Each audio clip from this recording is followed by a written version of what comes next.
All right, here we go. OverDrive, off and running. TSN 1050 on the TSN app, your home smart speaker, and up on TSN 2. Bryan Hayes, Jamie Noodles McLennan, and Dave Feschuk of the Toronto Star is back in here today. It's a Valentine's Day. It's beautiful outside. The O-Dog's off. He's under the weather today. Spoke with him this morning. It's legit. It's not a Radam Verbata situation. He's legitimately fighting it right now. Yeah, so I'm going to give him a pass. I'm not going to say anything. I know he doesn't grant me the same opportunity whenever I'm sick. He buries me for 3 straight hours. But I'm a team player. I'm a foxhole guy, right, Noodles? You know that.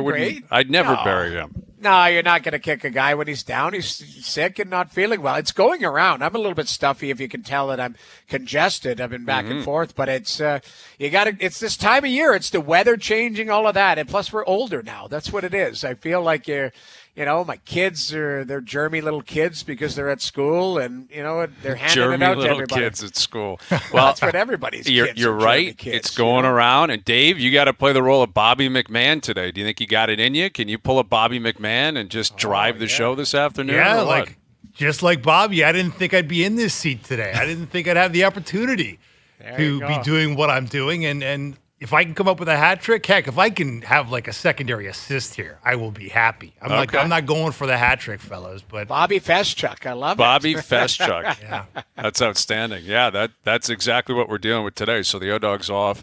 We're tracking what's going on down in Kansas City.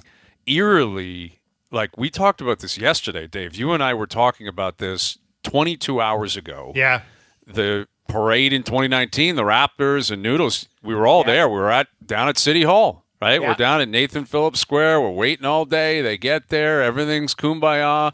And, shots went off down there when we were downtown, and that was really panic-inducing. Yeah. And it's, a similar scene down in Kansas City.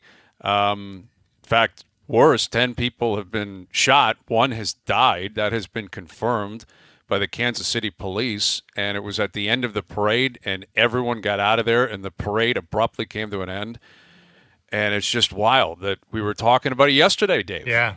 Having the same conversation about being at the parade when gunshots rang out and how scary that situation was. And I know it was terrifying for people in Kansas City today. Scary.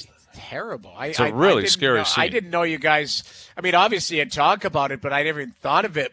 But I just saw that it was trending. We all had our own experience that day. Like I remember, Hayes, you and I, we were kind of upstairs in that loft area. I remember ducking down behind a wall. People were yelling like, "Doc, get down, type of thing. Like absolutely scary, scary stuff. It's just, it's really unfortunate. It really is. I mean, it's the definition of a celebration, civic pride, as much of a gong show as it was, for the Raptors parade because of the logistics, and they completely undershot the amount of people that were going to be down there. It was still it was a beautiful day. It was celebratory. I remember walking over to where we were set up at City Hall because I had stayed at a hotel down there because I knew it was going to be a mess to get down. So I stayed at a hotel, like 5-minute walk from City Hall, and I remember walking there, and there were people in the streets at 8 a.m., 8:30. I was going to do the morning show, and people stopping me saying, "Can you believe it? We drove in from here, we drove in from there, we wouldn't miss it, can't believe it." And it was just a day of celebration, and it ended the way it ended. And down in Kansas City, it's been a very similar situation. So we'll try to keep you updated on any other news that might come out throughout the afternoon. But we referenced, Bobby McMahon and the Leafs, and I got to give them full credit. What a performance by the Maple Leafs last night. That is, if you're a Leaf fan, that's as proud of a moment as you're going to get in the regular season, right? Like Marner's out, Tavares is out, Morgan Rielly's out. There's illness running through the room. People are freaking out. They're coming off a bad loss on Saturday, and they had a phenomenal first period. They get the lead. They hold on to the lead. They expand on the lead. They give up, 16 shots. Yeah. Bobby McMahon's got a hat trick. Like, what a night down at Scotiabank Arena. It was amazing. Unsuspecting. That's what I had my eye on it. I had to go back and watch it, and you're like, okay, that was just like a blanketing performance. Like, it started with his first goal. Like, that's a strong move to the net. Yep. And you're like, okay, go attack the blue paint. St. Louis, like, even when St. Louis tried to get anything going, they just were blanketed. Like, it was a combination of a perfect performance by the Leafs and kind of a night where, maybe the Blues had won 6 in a row on the road. They just didn't have their A game, and they just like, we're not fighting through this because the Leafs aren't giving us an inch out there. So it was, I thought it was just a really top to bottom solid performance. The goalie wasn't too taxed. The big players didn't have to steal the game for you. And for me, I thought it was a fantastic performance from the group. Yeah, it really was. It really was. And I heard Sheldon Keefe talking about what he was expecting the day before, right after practice, because everybody was aware that Morgan Rielly wasn't going to be there. Nobody knew that Mitch Marner and John Tavares were going to pull the chute late with illness, but Keefe made a point about Timothy Liljegren playing in the first pairing, and he said something to the effect of, when you play more, sometimes you think less. Speaking of maybe Timothy Liljegren overthinks things a little bit out there, has the occasional brain cramp, but with this team, guys, I almost feel like when we expect less, they give us more. Mm-hmm. And this is just another in a line of many, many examples of when we kind of write them off, when we don't think they really are going to be able to do it. Here they come. They say, watch this. Right. Well, that's exactly what I was thinking watching the game, and I think any Leaf fan would have been. It actually is the most predictable outcome, that there's all this panic-inducing news coming out before the game. Obviously, we knew Rielly wasn't going to play, but the suspension news came down around 6:30, and at the same time, Marner and Tavares are out, and you hear news other guys are sick. I guess Nylander was one of them because he didn't even practice today, and they go out and probably put together their best team performance of the year, and it is one game. Like, I don't think you can make a mountain out of a molehill, but what does it say, about their philosophy, their identity, that you take 3 of the core 5 out and they play like that? Maybe it was going to happen anyway. Maybe it's a coincidence. I'm sure we'll find out on Thursday when Philly's in town. I assume Marner and Tavares will return. But that hasn't happened much, over the course of the last 5 years, where 3 of the big boys were out at the same time. And for them, and I didn't think, again, Matthews and Nylander played great last night. Nylander scores a goal, but Matthews, I think he picked up a secondary assist, I believe. But I thought last night it was about depth. I thought Max Domi had a great night, played a lot of minutes. Tyler Bertuzzi is so snake-bitten right now, it's scary. Yeah, he cannot score. Bennington made a great save, but But that wasn't the only chance, though, Noodles. He had a bunch of chances around the net. He cannot score right now. But I thought he played really, really well last night. Defensively, they were sound. They simplified things. I thought Sheldon Keefe, maybe I'm wrong, but after the game was as relaxed as I can recall him. I'm watching it after the game on SportsCenter. I'm like, he is just, and he'll stand up there and answer questions. He doesn't run from anything. Mm-hmm. Sheldon will stand up there, and he's not pulling a Tortorella or a Babcock where he answers one question and leaves. And there was no reason to do that. He was proud of his team last night. I'm sure he was in a good mood. He deserved to be. But I just found his energy postgame was really refreshing. And I don't know. It could just be a one-off, or it could be a sign of, the power of the core 4, core 5. When they're there, it's their show, and it always has been, and the organization has always been beholden to this philosophy that we're going to win because of these guys, and that's why we're going to win. Yeah. And all of a sudden, 3 of the 5 aren't there, and the other guys are like, all right, we'll step up, and we'll play with physicality and speed and pace and defensive soundness, and that's the result you get last night. Yeah, I almost feel like, guys, sometimes the best players, they set the tone, they set the example for good or for bad, and largely it's for good with this team. And when it comes to Morgan Rielly being out, since we saw them go on that incredible 15-game run last year where he had the sprained MCL and they went 12-2-1 when he was gone, it's almost as though they, without Morgan around, the risk taker, the flashier of all their D, the guy that likes to jump into the rush, without him, they all sort of realize that, we're not doing that. We're just going to make the simple plays. We're going to play really sound defense. We're not going to try and hit home runs. We're going to try and hit singles.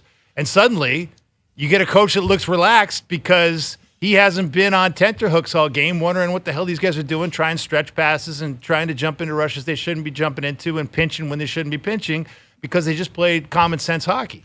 And they played simple hockey. That was straight line hockey. It was speed. It was physicality. You're right. Like there are scenarios where, and all of those players who were given opportunities last night for expanded roles, they seized the moment. Like you say, you go to a McMahon, you go to guys like that, Domi, and say, we need more from you tonight. Or you don't have to say it. You go, you're gonna get the ice time. Go earn it, type of thing.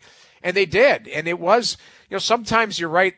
Players that we'll call them, not trying to be disrespectful, lesser players will defer to the big players. That's just what it is. Like, I knew it as a player who were the star guys in the dressing room. You defer to the guys who are stars. When they're not there, you just got to play. You're basically matching up against other teams going, okay, that's my guy. I got to play here regardless of who's in the lineup. They did a good job. You're right. It's one game, so let's not get too crazy, but it's a good template to show, okay, if somebody's missing, the world doesn't fall apart. You still got to play the game. Right. I guess what I would hope happens out of last night is the lesson isn't as much directed to the rest of the roster. The message is directed towards the star players. Like when you return, of course they're going to return and you want them to return, obviously, but maybe simplify your game. Right? Maybe emphasize that we're in it to win it as opposed to in it to rack up whatever or, make sure you play so much ice time. And a lot of that's based is coaching too. You can't let Keefe completely off the hook. Keefe obviously plays his best players like every other coach and, accepts more of a kind of high wire type act when the best players are on the ice. And as a result, it can have a ripple effect. And maybe the other, I guess, supporting cast, they can't keep up with that. So it probably is an age-old question in pro sports. Like, which way do you go here? Do you lean into your stars and say it's on you guys to figure it out, or do you rely on your stars to say, we're going to have to simplify things, and obviously when you get an opportunity to do what you do best, do it. Yeah. But yeah. I would like to believe you walk out of, again, one game and say the best chance to win is to simplify things, defend, play with some pace, play with some physicality, and if you do that consistently over time, everyone's going to be happy. On the flip side, Hayes, you could make the case nobody makes $11 million, $12 million, $13 million a year playing simple. Right. You got to play a little complicated to set yourself apart in this league. But that's what they already got the money, though, Dan. No, I know. Like that's the thing. But they got to justify it. Well, I guess, but my argument, and I think the frustration in Leafs Nation forever has been the justification is to win. Yeah. That's the justification. I don't care if Austin Matthews doesn't score a goal the rest of his career. If he wins the Stanley Cup, he's getting his number retired and he's getting a statue outside the building. Obviously you're going to need him to do that in order to win it. Right. But I think there is, like we've been talking about it with McDavid all year. It's what have we been, saying about him all year? Obviously, he's going to put up numbers. Last night was insane. Got 6 assists on 5-on-5 assists last night. It was ridiculous. And you need that. And last night turned into a gong show. I think even Edmonton would say they give up a lot of shots. They give up goals. They didn't play well. Yeah. Exactly. That was closer to the early parts of the year, everyone going for it. And that's going to happen sometimes. But I think you can have your cake and eat it too. And ultimately, this is what we keep talking about with this team. Like, what is the priority? Is the priority to prop up 4 or 5 guys to be the 4 or 5 greatest players ever, own every statistic, or is it to win? And I'd like to believe at some point the players will say, we've made our money, we've all been all-stars, we've got our awards. If this is what we have to do a little bit differently to help the team, let's do it. It's you make a great point. I had somebody say this to me a while back, but it's just kind of what you're kind of pointing to. And I'll just say it like he said, when you look at the Leafs, there's basically 5 corporations. There's the 4 players and then the Leafs. And he said, like, within that dress room, that each guy is their own entity, and that's what you have to, migrate, work your way through. And I thought that was interesting because, these guys are such larger. Like Austin Matthews is larger than absolutely life. He's a superstar. Just like McDavid, McKinnon, right? Like these guys. But it's how you work within the dressing room and how the team works together. So I'll come back to your point, Brian. Maybe it's more of a message to the big boys watching that last night from the sidelines, going, the guys trucked along here, played a system, played hard, played straight line hockey, and they had success and they looked really good. And the game looked borderline simple for them. Like it looked like an easy win for them. They gave up nothing last night. Yeah. Like Feathers. they really. Maybe that's the formula that they do need to have, I totally agree, but if I'm in one of those 4 corporations, those 4 players with the 4 different agents who've kind of competed for the 4 biggest contracts on the team, I would make this case. Hey, Tree Living, guess what? If you get some support players that can score once in a while, a la Bobby McMahon getting the hat trick last night, maybe we wouldn't have to do so much. Maybe we wouldn't have to score 60% of the goals, and maybe we'd win more games. Because a big part of this, let's not kid ourselves here, a big part of the storyline this year, it hasn't been so much about defensive soundness, although that's obviously a problem, and the defensive core is noticeably, demonstrably worse than it was last year. But it's also been about nobody else is scoring. That it's only the top 4 guys scoring. Suddenly it doesn't, the storyline changes and it's a new guy scoring and everybody's like, holy crap, you mean somebody other than the top 4 guys on this team can actually have a great game? We haven't seen it enough. No, that's valid. And, that is a part of it last night. You're probably not going to get a Bobby McMahon hat trick again, likely ever. It was a scenario where 2 hours before the game he wasn't playing. It's an incredible feat. It was really cool. I love that they had him on the ice at the end, as he should be. You got to put him in that situation. You have to. But there's always these different kind of existential conversations revolving around this team, and everyone's got a different answer on how it should work, how it could work, what has to change, what they need to do the same. And I'm certain Keefe and company are constantly discussing all of that.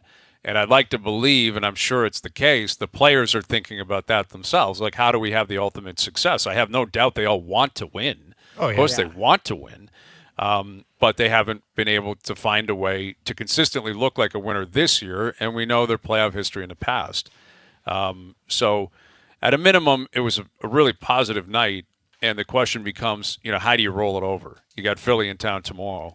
And Owen Tippett will join us of the Philadelphia Flyers. Owen Tippett coming up just after 5. Ray Ferraro will join us this hour, too. Nice. Get Ray's take on, what he made of the Leaf game last night. McDavid, again, with 6 assists. Again, all of them 5-on-5, which is like no power play assists last night. His last 2 were actually the most ridiculous ones. He had the Kane goal, the spinorama, like the Savardian spinorama where he threw it to Kane, and Kane's like, okay, I'll just put that in the net. And then with like 2 minutes left in the game, like this, Joe from the Bridge is showing that. Look at the spinorama. Wow, that's crazy. Like, incredible. Nice defense by Detroit, though. Like, what is the one defenseman doing? You're just, that Sider, he's trying to go, okay, I'm going to force him outside, but everyone's just watching. The guy watching front. Kane. That's Wallman in front. Wallman on Kane. It's like, what do you think you're doing? He's backing out. He actually opens the door for Kane to skate right through the middle there. Right. But the last one goes in off of RNH's skate. But I think everybody in the building thought McDavid's going to shoot that, and he just like turns and fires it back door. It was like this most ridiculous.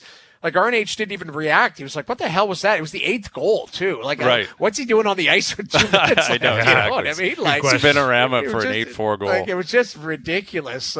But again, like I didn't. If you looked at that game. Like, the Oilers didn't play very well. The second period, Stuart Skinner kept them in. Like, you talked about it, Brian. Like, there was some old habits creeping in. And I think Chris Knobloch, said after the game, he goes, we had more turnovers in that game than we had in January, which is a pretty damning statement, which they did. They were Yet they found a way to sharp. put 8 past Detroit, which is, what does that say about the Red Wings, in their situation last night? But again, Detroit's been a good story, and they've been a good team this year, and they're still in a playoff spot. They're right there with the Leafs. But there was a lot that came out of last night. Again, Tampa goes into Boston. They win in a shootout. Phil Kessel is getting linked to Vancouver. Phil's in Abbotsford, BC right now, skating and working out. I would pay money for, like, what is it, like one of those live shows or whatever, body cam, like whatever it is, like Big Brother or whatever, cam on, 24-hour cam on Phil Kessel right now. I agree. While he prepares to come back to the NHL. The best that would be incredible content. Phil's like march back into the NHL, where he'd still have the Iron Man streak. Does that count, or like, I don't know the logistics of it? I think they're saying it's going to count, but you can argue whether or not it should count. Right. I mean, it's not consecutive. He hasn't missed games due to injury, but on paper, because the games that he's under contract to play, he plays, correct? Right. But he's not under contract right now. So I just would like to see it. I don't know. Vancouver is like, hey, we're having a great season. Come, let's see. Like, that would be a freebie. If you can get him at, $750, you just add him in as a free player at like that. That's what it would be. I mean, he's not going to play in the playoffs unless you're like deep into injuries or something. I think it would be a scenario where listen, this is how it's full circle. Like, Phil is a Stanley Cup winning veteran. Yes. He has won 3 cups in his career. He's got a history with Jim Rutherford, obviously, from his days in Pitt. And everyone you talk to loves Phil Kessel. Like, they're all like, Phil's a good guy. He loves hockey. He loves it. Like, he's got tens of millions of dollars. He could retire, never play again, never worry. He just wants to keep playing. I have immense respect for that, and I find him hysterical. Like, the idea of a Phil presser in Vancouver in a Canadian market is something I absolutely support. But Ray's out there. Ray's closely linked to the Canucks. We'll see what Ray Ferraro has to say about Phil Kessel possibly stepping into a very successful dressing room. Good one, Randy. Good one. So his take on Phil, his take on McDavid last night. What does he make of the Leafs winning with 3 of their 5 best players out of the lineup last night? Ray Ferraro coming up. Owen Tippett coming up. Keegan Matheson is down in Dunedin. Pitchers and catchers reported. We'll get into it with Keegan. OverDrive continues. TSN 1050 and on TSN 2. OverDrive continues, brought to you by FanDuel, bringing you everything from the opening line to the final score. Bryan Hayes, Jamie Noodles, McLennan, Dave Feschuk of the Toronto Star. Got a text with actually, to get our picks for the Genesis, because we were supposed to do that today with Tiger returning, right? Tiger was out there doing his Pro-Am. I think he's speaking with the media right now or in the next half an hour. And so maybe we'll have to reveal that, Noodles. Maybe you can play the role of we'll figure that out. All right, he can. Yeah, I mean, if he's feeling all right, he can text me or something, and I can. Yeah, I can be the voice of O. He's probably watching. He's snuggling and watching and sniffling, and he's going to be back tomorrow. I know it. I feel good about that. All right. But yeah, we'll get to our picks a little bit later this afternoon. And Pascal Siakam making his return tonight, and it happens to coincide with what we were talking about a lot yesterday. My eyes are on Scotty Barnes more than anyone else tonight. I got to see how he responds. I think he's got to have an effort tonight, got to have a night tonight. But Siakam, we just went through Van Vliet, who didn't play. Fred was injured. They were down in New York, seeing OG Anunoby. And I think what we've learned in the past is, like, you have the first return, and then that's it. It's not that you don't have, like, the media is big into it. People want to talk. And Siakam's a really well-liked guy. It's not that people aren't going to be excited to see Pascal for probably the rest of his career. Mm-hmm. He's going to have an impact on the city. But the big build-up, the video, the emotion, the how does it feel, like, it's once. And that's it's tonight. Game 1, yeah, exactly. And then you move on. Yeah, exactly. Yeah, for sure. And I'm sure he's going to get a really warm welcome. I mean, as much as there were some rocky times in the wake of the championship when they handed him the max contract and maybe he wasn't ready for it, or certainly talked about how he wasn't even sure that he was the guy when they gave him the deal. I think that's water under the bridge, because I think people remember a couple of things. They remember the title. They remember his role in it. Mm-hmm. And, I mean, that performance in Game 1 of the finals against the Warriors, man, 32 points on 14 for 17 shooting. I mean, that was a monumental moment in franchise history where it was like, hey, everybody thought the Raptors were going to get, beaten by the Warriors. Everybody thought this thing was like a coronation of this dynasty from Golden State. Hang on. Here's a team with Kawhi Leonard, and not just Kawhi Leonard. How about this guy, Pascal Siakam? It was kind of his welcome to the world moment, because I don't know if a lot of people knew who the heck he was. Certainly the casual fan didn't know who he was outside of Toronto. And No, he not announced down in the himself States. loudly. Yeah, he did. I mean, he had a great season. That was a coming-out season for him. He was really good the whole year. But you're right. I mean, that game one in particular, we were both in the building. He couldn't miss.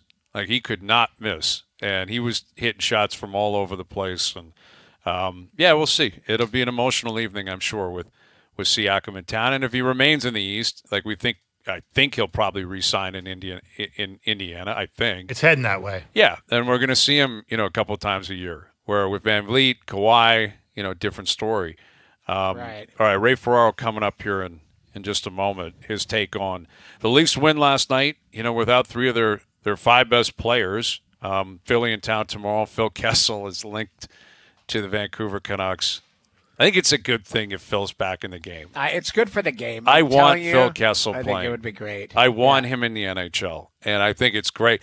And as Joe from the Bridge pointed out in our text chain, like he's got a real connection to Rick Tocchet as well, right? Yeah. Tocchet was the assistant coach down in Pitt for those Stanley Cup runs, so it's not just Jim Rutherford; it's also Rick Tocchet, and it's on Phil, to prove that he's in shape and he's still got it, and the wheels fell off for him down the stretch with Vegas last year, but he was still on that team, still got himself a ring, right? Yeah. And, he only played like 4 playoff games, I think. Yeah, he barely played. Yeah. He barely played. But still, he was there, and by all accounts, everyone loves Phil.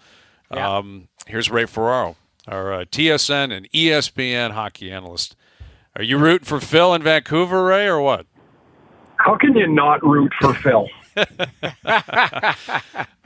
like, you know what I love? I saw some story that said, he's been working out at home. Like, I would just love to get the paper with the, scripted out workouts that Phil, like, what could they be? That's a great question. It's a great question. Brian, I'm just thoroughly entertained by the thought of Phil skating at a community rink, trying to stay in shape or do whatever. And he has got a crazy great reputation with his teammates. Like, everybody seems to love the guy. I don't know if he can play anymore, if he can keep up to the pace. I guess he practiced today with Abbotsford in the American League, and it's a lot different practicing as opposed to skating around by yourself. And I guess between drills there was some wind being pulled into the lungs there, right? So but it would be the same for most anybody. It's February, right?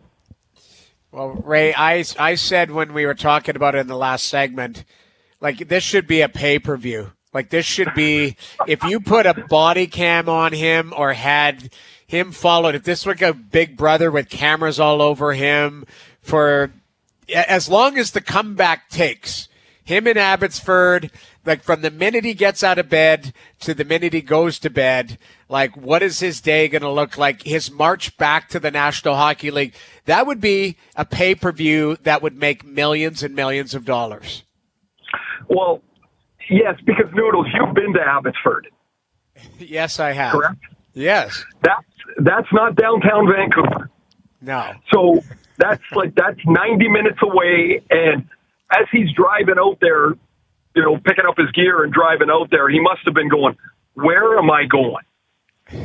Like, where am I? Like, it's a long way, and Abbotsford is a suburb. Like, it's a long suburb away. And so, like, literally, it'd probably take you 90 minutes to drive there.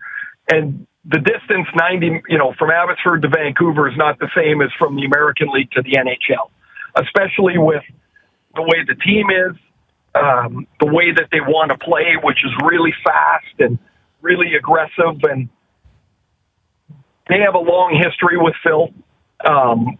It's a free look. It works. It doesn't. There's nothing really it's not even a gamble. It's just, what if he could come in and get you, I don't know, 5 goals in 8 to 10 minutes a night and on your second power play? Like, what if he could do that? Like, is that a valuable piece? Is it give you one more option to look at if you're the Canucks? And why not? It literally does not cost them anything to bring him in. I love it. Yeah, we're all rooting for Phil Kessel. Get Phil back in the NHL with Ray Ferraro. So obviously you're aware of the circus-like atmosphere in Toronto the last 3 or 4 days with, Morgan Rielly and his suspension, and everyone knew he was going to miss last night. And then the news breaks that he's suspended for 5 games, and it coincides with Mitch Marner and John Tavares being announced as also out. So 3 of their 5 best players, 3 of the 5 guys who are out there on power play 1 for basically 2 minutes every time they get a power play. They're 3 of their 5 highest scorers, 3 of their 5 highest paid guys. The philosophy with the Leafs, it's been build around these guys, commit to these guys, keep going back to the well. So when the 3 of them are out, there's a lot of intrigue. Like, how's it going to look? And I think they played their most complete game of the season last night. And they were defensively sound. They were physical. They played with pace. Like, how do you put the 2 and 2 together, Ray? What do you make of the performance considering the absences last night? Well, I think you can always wallpaper over major absences for a real short period of time. Like it could happen for 1 or 2 or 3 games, absolutely. And then all of a sudden you're like, wait a minute, like it's not sustainable in this fashion. That's number one. Number 2 is the guys that go in, they have no choice but to play a certain way because that's what they are. Like they're not going to be tricking around with the puck. They're not going to be dangling up the ice. They got to push it forward. The only way you can push it forward is to play fast because you push it there and then you got to go get it.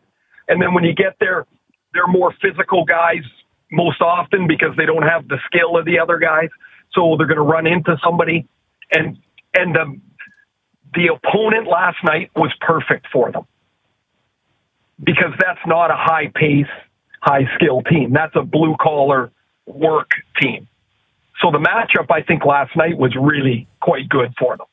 And they played great. Mm-hmm. They played great. So the problem is to think that, that if people think, well, when those guys come back, they can adopt this style of play. Like, do you think all of a sudden the 3 guys that go back in are going to chip the puck up the boards and start running into people? Like, that's not how they play. Yeah, no, that's a fair point, right? Marriage, right? You got to find this marriage as best you can because at the end of every year, there is while it's always different how the teams meander their way through the playoffs, it looks pretty similar once it gets to the end. Like, if you can't go fast, if you can't battle and fight and claw and scratch for all these loose pucks because they get harder and harder to win a 50-50 puck each month that goes by, if you can't do that, eventually you're going to peter out. I mean, why did Florida make it as long as they did last year? Because they fought every loose puck like it was life and death. And as it turns out, that seems to be the type of team they've built because they're doing it again now. Well, that's what I guess we're wondering here. It's one game. You have to preface that. It's what you can't make a mountain out of a molehill. It's one game. Like you said, it was a perfect matchup, perfect world. Bobby McMahon comes out of the rafters and scores 3. I just wonder if there's a lesson even for Keefe in terms of like the minutes being distributed last night. It was pretty even, like more so than I can recall at any point this year. And I think when you have those guys available, specifically the forwards, like, it's the modern game, Ray. As you know, it's like Matthews is playing 24. Like Marner's playing 23, and Tavares can play 21 if there's a bunch of power plays. Like, is there anything Keefe, I guess, can take out of like the effort, the play, the performance, the consistency that maybe he can use to try to get that message across that you just said? You got to marry the two because the guys that are usually dancing at the end, those teams, they look eerily similar every single year, and it's not really what we've seen out of the Leafs in the past. Well, I think the biggest challenge would be if you want to squeeze the minutes on the top guys down so they can play at a higher pace, you're going to need somebody else to score once in a while. And take a look at that bottom 6, and yikes, there are some goal droughts in that bottom 6 that are mammoth. And like, why all of a sudden would you squeeze those top end minutes and then put a bunch of guys that have got one, like, what's Bertuzzi got, 1 goal in 29 games?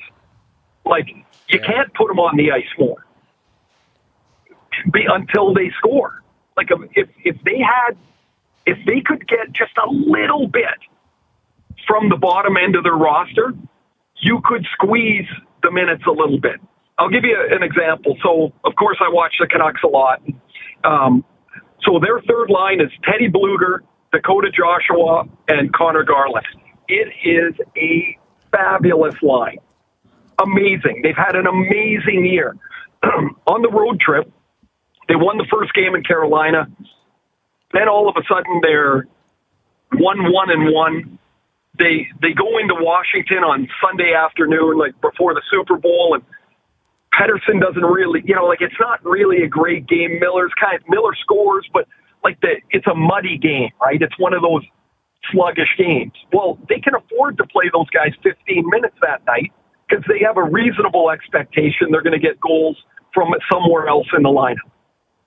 And Toronto I think that's one of their biggest challenges is they just really don't have those options or those possibilities. They have not sprung their head up yet, and they need those guys to score a little bit if you want to do what we're talking about. Well, Ray, no doubt that Tree Living and Sheldon Keefe and everybody else in the organization, they're all crossing their fingers that in some of the cases you're talking about, the luck is going to change. And talking about Bertuzzi in particular, I mean, what do you see there? Because we've been watching him very closely. And as Hayes said off the top of the show, like, he's clearly snake bitten. Like, he's got 6 goals. I think if you look at the expected goals, I think I'd probably get banned from the show from using that phrase. But the expected goals, folks, will tell you he's supposed to have 13 or 14, and he just doesn't have them. But what do you see there, and what would you recommend being a guy who's scored your share in the league to a guy who's struggling to get his share? Sometimes your year just sucks. Like, you can give me expected goals all you want, and sometimes the puck just never goes in for you this year. It just doesn't. And right now it looks like, because it's not like he doesn't get any chances, but the chances he gets, he either doesn't hit the net or he doesn't score. And now I think I'm right. It's 1 in 29 or something like that. Mm-hmm. No matter what else that you do, you know that it's 1 in 29. You press, you stress, you try to find another way to score. Tyler Bertuzzi is not a gifted goal scorer. He's a guy that has scored, but that doesn't mean you're a gifted goal scorer. So some guys need 2 shots, and they seem to score every second or third or fourth one, and you're like, it doesn't happen all year, but you go, holy smokes, man, he doesn't need many chances, and it's in the net. Bertuzzi's going to have to be a volume chance guy because the puck's not going in the net for him. The problem is, if it never goes in the net, how do you get any volume? Because it's really hard to play more minutes if every time you come off the ice, there's a 0 there. That he does not play with great pace. So you've sometimes, like last year in Boston, he looked like a terrific fit there. It hasn't looked right for months. Whether he was with Matthews or Tavares or Nylander or Marner, there just didn't seem to be a fit that looks comfortable. And I think that's my eye test, is sometimes it just looks comfortable. It looks like it's going to work, and then you expect it to work. He looks like he's paddling upstream most of the time. And it's, I've had years like that. And Noodles, I'm sure you did when you were in net, where everything is a fight. And you're like, holy man, nothing works very easily right now. And that's exactly what I see. No matter what he does, it is going to be a grind for him. You can wait and hope and cross your fingers and all that stuff that maybe, maybe you catch a little bit of a heater, but it's as much a mental thing as anything else. Like, just to not beat yourself up, because he can score. He can provide offense. It has just been kind of stunning to watch, really. Yeah, it's been really from the hop of the season. Again, he's got 6 goals on the season, and McDavid had 6 assists last night on his own, which is probably kind of what you're talking about. Other guys in the league are like, man, I'm feeling it. I can't get on the game sheet. And this guy goes out and puts on an absolute clinic last night. Man, did he corkscrew Mort Seider? Oh, man. That's a good defenseman. He had him. When you're facing the end boards as a defenseman, I think that's probably not great. I made a junior career out of that, Ray. I know it's not great. Like, that is terrifying. When you're looking at the fifth row and the puck's in the net, it is not a good feeling. But, I mean, I feel like we've been here before. I remember early January, he had a couple of games, back-to-back. And right before the break, he had a 5-pointer and a 4-pointer, I think, before the All-Star break. And, we kept having conversations about it. Like, is he going to catch Kucherov? Is he going to catch MacKinnon? And it was more about, like, Kucherov and MacKinnon, I don't think are going to slow down, which I don't believe they will. But now, all of a sudden, he's 10 points back of MacKinnon, 13 back of Kucherov, and he's got, like, 30 games. I don't know, right? Like, how do you handicap the chances of this guy winning the Art Ross again? Well, so I think Kucherov is – I think Kucherov's going to be as big a threat as any because he seems to be at another level this year. Even though Tampa is not the team they were, it seems anytime they score, him or Point got something to do with it, and more likely than not, Kucherov's got something to do with it. Mm-hmm. But if McDavid gets a couple more of these 3 and 4 point nights, there is a momentum to a season. Just like Bertuzzi's got negative momentum, McDavid's momentum is like, who is going to stop him? Like, how are you going to get a handle on him? What if he slows down and only gets 2 points a game? Is that going to be enough? Like, will he run out of road? Because I'm with you. I think MacKinnon and Kucherov are in for, big totals this year. Like, it's not like they're going to all of a sudden average a half a point a game. They play too much. They're too good. I'm going to say no, he can't catch them, but I say it with very little conviction. Right.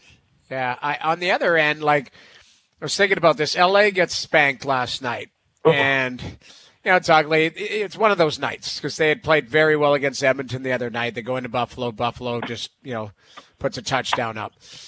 But do you think that any of these teams that are circling a goaltender are a goalie away from being, not maybe a cup contender for sure, but just that's going to put them over the top? And I say Carolina, I say Jersey, and I say LA.